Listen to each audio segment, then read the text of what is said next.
Now I'm going to discuss the glucose tolerance test. Overview. The glucose tolerance test, also known as the oral glucose tolerance test, measures your body response to sugar. The tolerance test can be used to screen glucose tolerance test can be used to screen for type 2 diabetes.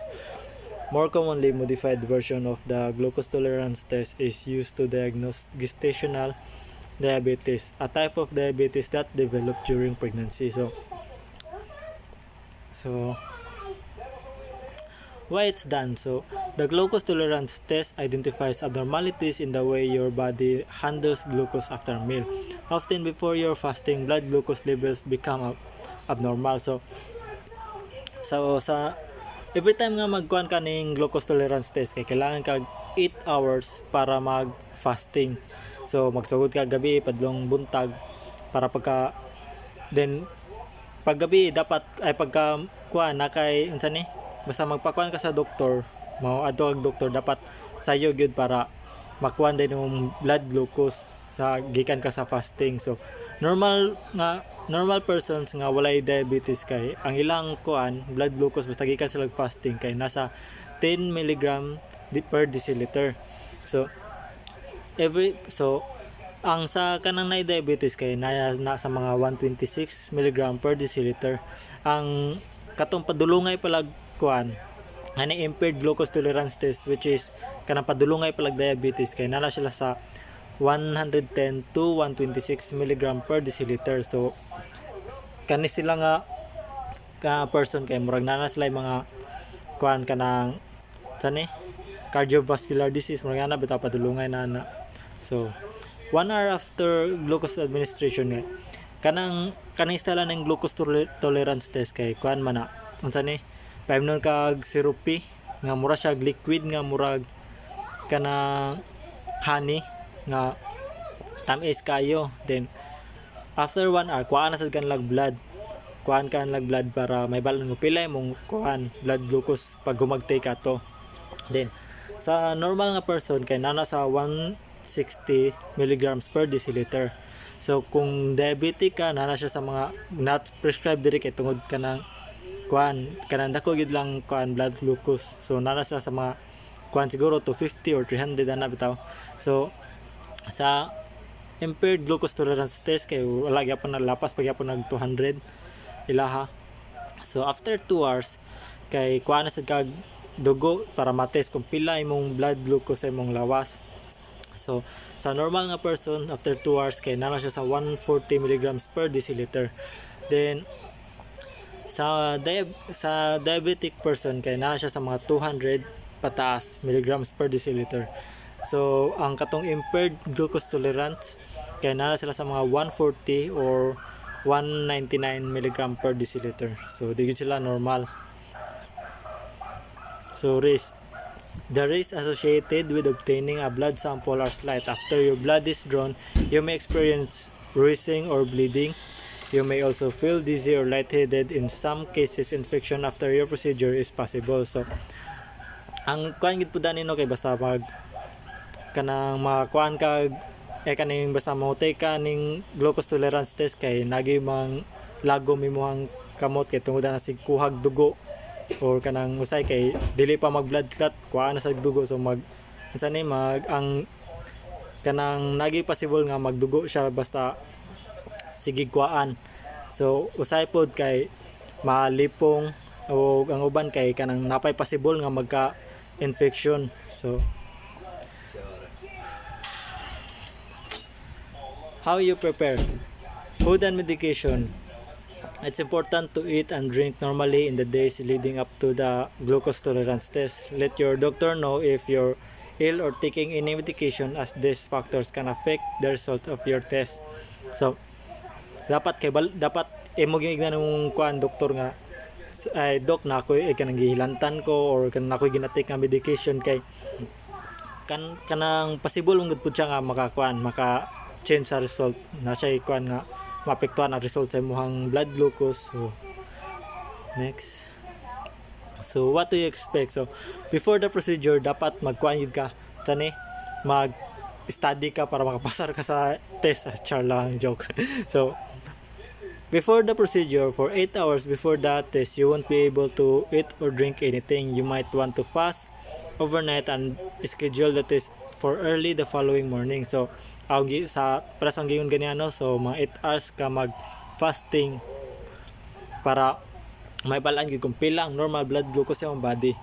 So, during the procedure, the glucose tolerance test is done in several steps. When you arrive at your doctor's office or lab, a member of your healthcare team will take sample of blood from a vein in your arm. This blood sample will be used to measure your fasting blood glucose level. So, as I told earlier, nga the glucose tolerance test ay kanang katong 1 hour, 2 hours. So, kuhaan ka nagdugo. So, first nimo kuha katong wala pa gid ka nakatake og sirupi. So, mao tong mang uban kay mang kuan mang lagom ilang mga kamot. So, or mga napay possible mag bleeding. Then so yes.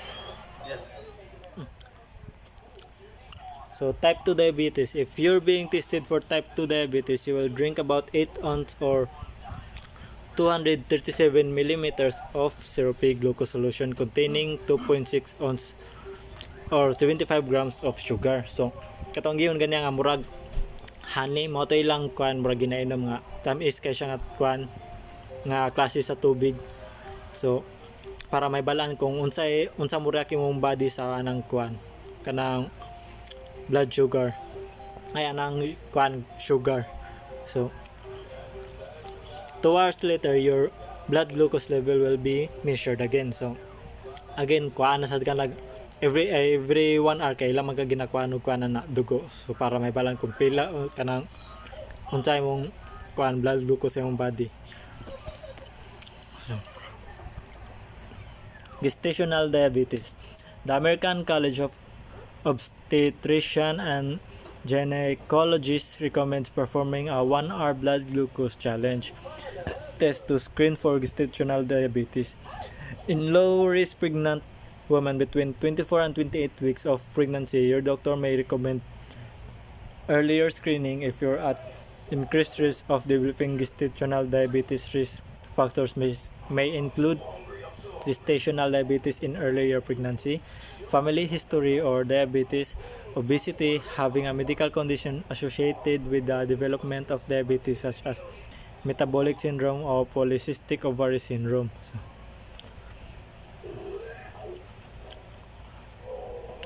if your doctor determines you're at risk or you have suspicious value on the 1-hour test, you may be advised to take a 3-hour glucose tolerance test. For that 3-hour test, you may be asked to come to the test fasting, not having anything to eat or drink for the previous 8 hours. Fasting blood sugar will be obtained. So para sa tong gingon na ganyan nga ipa-fasting ka lag 8 hours aya kan kuan og dugo para may balaan kung pila gyud normal nga kuan blood glucose sa imong body. So you'll drink about 8 ounce or 236 millimeters of glucose solution containing 3.5 ounce or 100 grams of sugar. So your blood glucose level will be tested again 1, 2, and 3 hours after you drink the solution. After drinking the glucose solution, you'll likely need to remain in doctor's office or lab while you're waiting for your blood glucose level to be tested. So 3 hours ka magtagal sa kuano sa lab sa imong doktor para makuan lang mahuman lang ni nga kanang test. So, after the procedure, after the glucose tolerance test, you can return to your usual activities immediately. Results of the oral glucose tolerance test are given in milligrams per deciliter or millimoles per liter. So, type 2 diabetes. If you're being tested for type 2 diabetes 2 hours after drinking the glucose solution, a normal blood glucose level is lower than 140 milligrams per deciliter. A blood glucose level between 140 and 199 milligrams per deciliter is considered impaired glucose tolerance test or pre-diabetes. If you have pre-diabetes, you're at risk of eventually developing type 2 diabetes. You're also at risk of developing heart disease even if you don't develop diabetes. So, uh, para sa akong gingon kanya nga, basta impaired glucose tolerance ka kay na possible nga magkakuan cardiovascular disease ka. So, balag wala pa kay diabetes bitaw na. So, a blood glucose level of 200 milligrams per deciliter or higher may indicate diabetes. If the result of your glucose tolerance test indicates type 2 diabetes, your doctors may repeat the test on another day or use another blood test to confirm the diagnosis. Various factors can affect the accuracy of the glucose tolerance test, including illness, activity level, or certain medication.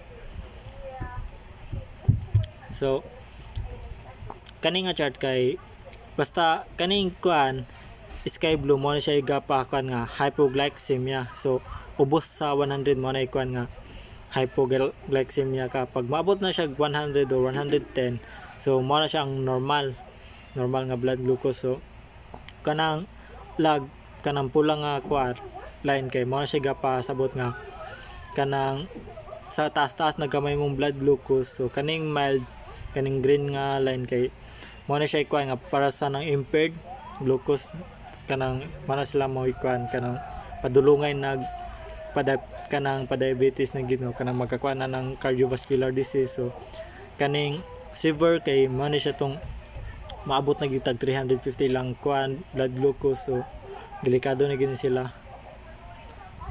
So, gestational diabetes. If you're being tested for gestational diabetes, your doctor will consider the result of each blood glucose test. If your blood glucose level is higher than 140 mg per deciliter after the 1-hour test, your doctor will recommend the 3-hour test. If your blood glucose level is higher than 190 mg per deciliter after the 1-hour test, you'll be diagnosed with gestational diabetes. So, for the 3-hour test, a normal fasting blood glucose level is lower than 95 mg per deciliter. 1 hour after drinking the glucose solution, a normal blood glucose level is lower than 180 mg per deciliter. After 2 hours drinking the glucose solution, a normal blood glucose level is lower than 150 mg per deciliter. Then, after 3 hours of drinking the glucose solution, a normal blood glucose level is lower than 140 mg per deciliter. If one of the result is higher than normal, you'll likely need to test again in 4 weeks. If 2 or more of the results are higher than normal, you'll be diagnosed with gestational diabetes. If you're diagnosed with gestational diabetes, you can prevent complication by carefully managing your blood glucose level throughout the rest of your pregnancy. So that's all. Thank you, ma'am.